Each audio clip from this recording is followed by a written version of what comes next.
Hey everybody, so I'm here today to tell you about the HSG test that I took on Monday. So they do suggest that you take 4 ibuprofens before the test and that you eat something an hour before.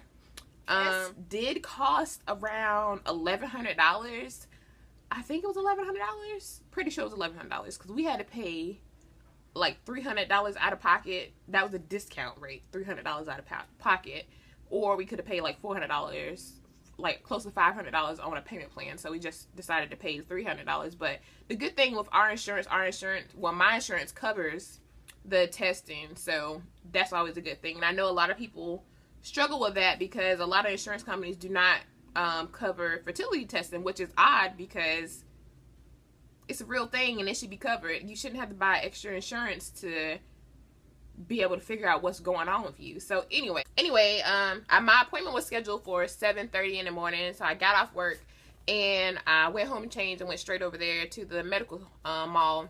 When I got there, I was greeted by a little old lady named Vernell. I think her name was Vernell. I'm pretty sure her name was Vernell.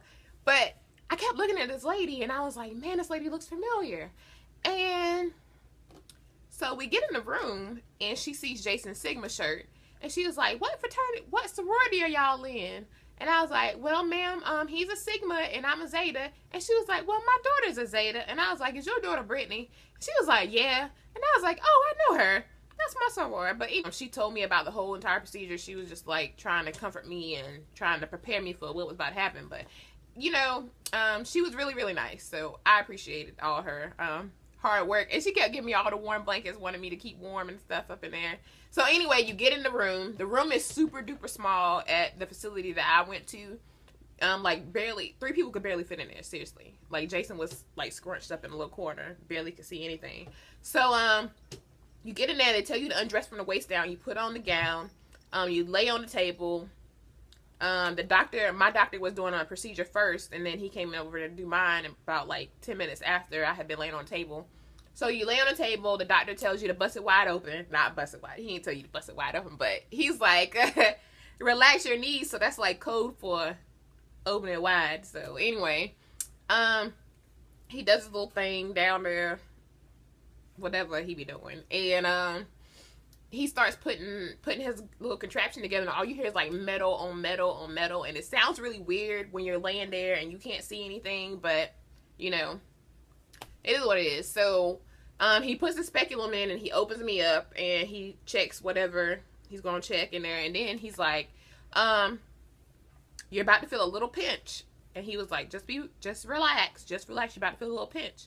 That really hurt because I started like, I was like that on that bed, and Jason was looking like, Jason gets real protective whenever I act like I'm in pain or anything. So I guess that's what husbands are supposed to do, but Jason gets real overly protective, so it's funny sometimes. Kind of cool after that because you see it on the screen. There was like 3 screens up there, and it had you could see the little tube of the catheter sticking in your uterus, and you could see like the liquid as it went into it, and it was just like whoosh, whoosh, whoosh. Like, there's nothing wrong with my tubes. There's nothing wrong with my uterus, apparently. Like, everything is flowing like the Nile River up in there, so that was a good thing. But it's a good thing, and it's kind of bad because I kind of wanted to have like some reason as to why it wasn't happening. But it's always good to know that, you know, everything's working like it should work. So anyway, he showed me, well, I saw it, and then they replayed it a little bit to show you how it goes through. And he was like, well,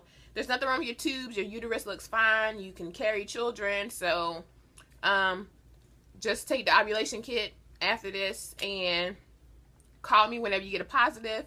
You know, baby dance when you get that positive, and then come in the next day. So 0 cramping. I had a small amount of discharge after they took everything out, and it wasn't like no, like I think I probably had like 1 or 2 drops of blood after they took it out. So it was usually after the HSG test you're more fertile than you were previously, because a lot of people say that it cleans you out. It cleans out your tubes and your uterus and whatnot. So that's a greater chance for the spermies to like swim up there and create little cookies and cream babies. So I'm hopeful for that. Hopefully that's what happens. I'm not, you know, I'm not one of those people that are going to be like, oh my gosh, this is my save all. But, you know, it's good to have a little bit of hope and a little bit of like faith in the procedure, and maybe something will come out of it. And if it doesn't, oh well, we just keep on going to the next month. We keep on going with all the testing and doing all these other things. And the one thing I've noticed since I've had it, today is, what day is it? Today is Thursday, and I had it Monday. To saw like the egg white cervical mucus. So, and I never